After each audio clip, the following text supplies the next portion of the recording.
Hello dears, good evening. എല്ലാവരും സുഖമായിട്ടും സന്തോഷത്തിലിരിക്കുന്നോളൂ. ബാക്കിയുള്ള വിശേഷങ്ങൾ എന്താണെന്നറിയാൻ എല്ലാവർക്കും തിടുക്കമുണ്ടാവും.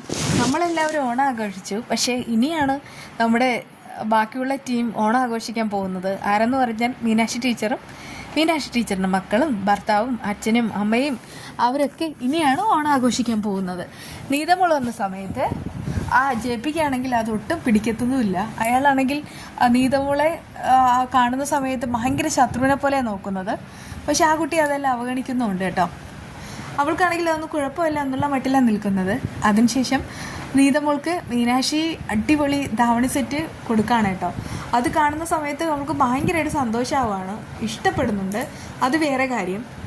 അഭിയാണെങ്കിൽ ഇഷ്ടപ്പെട്ടോ ചേച്ചിയും ചോദിക്കുന്ന സമയത്ത് എനിക്ക് ഒത്തിരി ഇഷ്ടമായി. അല്ലെങ്കിൽ എഴുത്തുകാർക്ക് മറ്റുള്ളവരുടെ മനസ്സറിയാം, പ്രത്യേകിച്ച് മീനാക്ഷി ടീച്ചറിന് എന്നൊക്കെ ഇങ്ങനെ പറയാണ് കേട്ടോ. അങ്ങനെ അമ്മയ്ക്ക് ആദ്യമായിട്ട് മകൾ കൊടുക്കുന്ന ആ നല്ല നല്ല വാക്കുകൾ കേട്ടിട്ട് മീനാക്ഷി കുളിര് കോരുകയാണ്. സ്വന്തം മകളാണെന്ന് അറിയത്തുമില്ല, അമ്മയാണെന്ന് പാവം നീതമോൾക്കും അറിയില്ല. ഇതിനിടയ്ക്ക് പിറക്കാതെ പോയ മകൾക്ക് വേണ്ടിയിട്ടുള്ള താരാട്ട് എന്നൊക്കെ നോവലിലുണ്ടായിരുന്നല്ലോ. അതുപോലെ തന്നെ സങ്കല്പിച്ച് തന്നതാണെന്ന് ഞാൻ വിശ്വസിച്ചോട്ടെ എന്നൊക്കെ കുഞ്ഞ് ചോദിക്കുന്നുമുണ്ട്. എന്തായാലും നീതമോൾ മീനാക്ഷിയുടെ മനസ്സിൽ അള്ളിപ്പിടിച്ചു കഴിഞ്ഞു. ഇവിടെ ഇനി മറ്റൊരാൾക്ക് സ്ഥാനം ഇല്ല. മീനാക്ഷിയുടെ കണ്ണ് നിറയുന്നുമുണ്ട്. അങ്ങനെ ഓണം ആഘോഷിക്കുന്ന സമയത്ത് ഇതിലൊരു കരട് പോലെയാണ് ഗ്രീഷ്മ അങ്ങോട്ട് വരുന്നത്. തുളസി ചേട്ടനും പ്രസന്നയും കൂടെ ഗ്രീഷ്മ അങ്ങോട്ട് എഴുന്നള്ളിച്ചുകൊണ്ട് വരുന്നുമുണ്ട്. അവിടെ വരുന്ന സമയത്താണ് നീതമോൾ അവിടുത്തെ ഒരു വീട്ടുകാരിയായിട്ട് നിൽക്കുന്നത് ഗ്രീഷ്മ കാണുന്നത്. അവൾക്കത് ഭയങ്കരമായിട്ട് ഷോക്കായിട്ട് മാറുകയാണ്. പെരുങ്കള്ളി അവർ സത്യവും മനസ്സിലാക്കി. അതേസമയം നമ്മുടെ ഈ നീതമോൾ ഉണ്ടല്ലോ, അവൾ നോക്കുന്ന സമയത്ത് പ്രസന്നയും തുളസി ചേട്ടനെ അവളെ നോക്കി നിൽക്കുകയാണ്. നീതമോളെ അവർ പെട്ടെന്ന് അവിടെ പ്രതീക്ഷിച്ചതുമില്ല.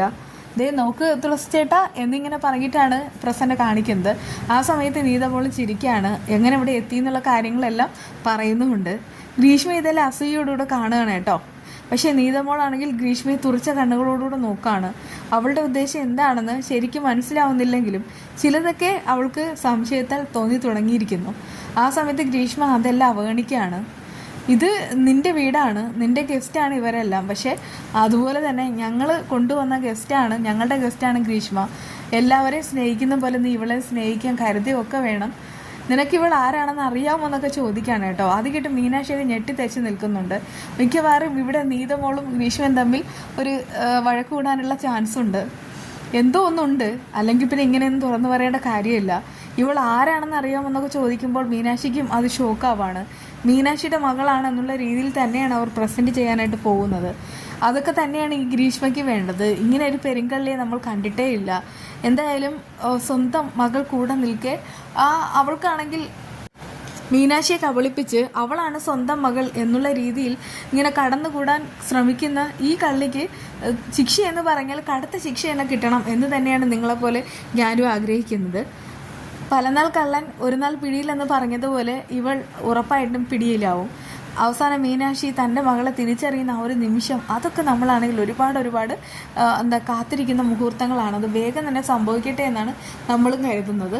ഇവിടെ ഓണാഘോഷത്തിൻ്റെ കാര്യങ്ങളെല്ലാം നടക്കുന്നുമുണ്ട്. ഇതിനിടയ്ക്ക് ഗ്രീഷ്മയും മീനാക്ഷി ഊഞ്ഞാലാട്ടുകയാണേ. ആ സമയത്ത് അതൊക്കെ കണ്ടിട്ട് നീതമോൾക്ക് ഭയങ്കര ദേഷ്യമാവാണ്. ആളിങ്ങനെ മുഖം വീർപ്പിച്ച് മാറി നിൽക്കുന്നു. അവൾക്കാണെങ്കിൽ ഗ്രീഷ്മ എന്നാണെന്ന് അവർ പറഞ്ഞു വിട്ടെങ്കിൽ കൊള്ളാമായിരുന്നു എന്നുള്ള രീതിയിലാണ് നിൽക്കുന്നത്. ഇനിയിപ്പോൾ നോക്കിക്കോ, ഇവളാണെങ്കിൽ നീതമോളെക്കുറിച്ച് എന്തെങ്കിലും ഒരു നെഗറ്റീവ്സ് ഉണ്ടാക്കും. അത് പ്രസന്നയോടും തുളസി ചേട്ടനോടും പറയുകയും ചെയ്യും. അതൊന്നും സാരമില്ല, ഇതൊക്കെ താൽക്കാലികം മാത്രം. സത്യങ്ങൾ അറിയുന്ന സമയത്ത് അത്രമാത്രം വലിയ ശിക്ഷ തന്നെയാണ് ഇവൾക്ക് കിട്ടാൻ പോകുന്നത്. അതുകൊണ്ട് ഇപ്പോഴുള്ള ഇതൊന്നും നമ്മളാണെങ്കിൽ കണ്ടില്ലെന്ന് നടിച്ചാൽ മാത്രം മതി കേട്ടോ. പിന്നെ നമ്മുടെ വീഡിയോ എന്താണെന്ന് അറിയണ്ടേ? ഇത് ഓണം പ്രമാണിച്ച് നമ്മൾ സ്റ്റുഡിയോയിലൊന്ന് കയറി, സത്യം പറഞ്ഞാൽ ഒരു പെർഫ്യൂം മേടിക്കാനായിട്ട് പോയതാണ്. അവിടെ പോകുന്ന സമയത്ത്, അല്ലെങ്കിൽ നമ്മൾ പെണ്ണുങ്ങൾ അങ്ങനെയാണല്ലോ, പെൺകുട്ടികളായാലും വലിയ ലേഡീസ് ആയാലും അങ്ങനെയൊക്കെ തന്നെയാണ്. പ്രത്യേകിച്ച് സ്ത്രീകളുടെ ആ ഒരു ഡ്രസ്സ് കണ്ടില്ല നമ്മൾ നോക്കി നിന്ന് പോകും. മേടിച്ചില്ലെങ്കിലും വിലയെങ്കിലും നോക്കും, കൊതിയോടെ നോക്കും. ഞാനും അങ്ങനെയൊക്കെ തന്നെയാണ്. ഞാൻ ഒന്നും മേടിച്ചൊന്നുമില്ല. അവിടെ പോയിട്ട് ഈ ഒരു ഡ്രസ്സും കാര്യങ്ങളൊക്കെ നോക്കുമായിരുന്നു. ഈ 499 നല്ല കുർത്തീസാണ്, അതും പല വെറൈറ്റീസ്. ഈ വൈറ്റും ബ്ലാക്കും കൂടെയൊക്കെ ഉള്ളത് അടിപൊളിയാണ്. അതുപോലെ തന്നെ സെയിലുണ്ടായിരുന്നു കേട്ടോ.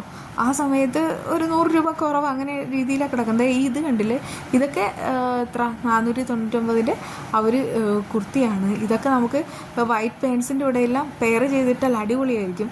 സ്റ്റുഡിയോയിൽ പോകാത്തവരെല്ലാം ഒന്ന് പോയി നോക്കണം കേട്ടോ. നമ്മുടെ മനസ്സിന് ഇഷ്ടപ്പെടുന്ന ഒരുപാട് കുർത്തീസ് ഉണ്ട്. ചിലരൊക്കെ പോകുന്നവരായിരിക്കും, ഞാൻ പറഞ്ഞതേ ഉള്ളൂ. എന്തായാലും എനിക്ക് കൂടുതൽ ഇഷ്ടപ്പെട്ടത് വൈറ്റും ബ്ലാക്കും ആണ്. ഇതിൻ്റെ കൂടെ ഓക്സിഡൈസ്ഡ് ആയിട്ടുള്ള ആഭരണം ഇട്ടാൽ കുറച്ചുകൂടെ സെറ്റപ്പ് ആയിരിക്കും. ബാക്കി വിശേഷങ്ങളുമായി വീണ്ടും കാണാം. ബൈ.